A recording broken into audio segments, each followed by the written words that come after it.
السلام علیکم عزیز طلبہ، آج کی اس مختصر سی ویڈیو میں اصناف نثر بیان کروں گا۔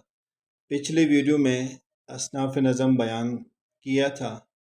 آج کی اس ویڈیو میں اصناف نثر کو دو حصوں میں تقسیم کیا جاتا ہے، ایک افسانوی ادب اور دوسرا غیر افسانوی ادب۔ افسانوی ادب میں داستان ہے، ناول ہیں، افسانہ ہیں اور ڈرامہ ہیں۔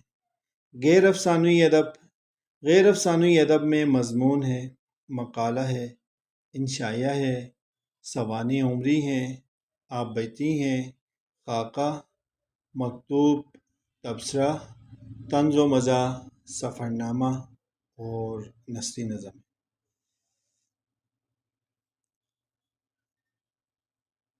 اگلی ویڈیوز میں انشاءاللہ ہر ایک کو تفصیلاً ان کی تعریف اور مثالوں کے ذریعے سے بیان کروں گا۔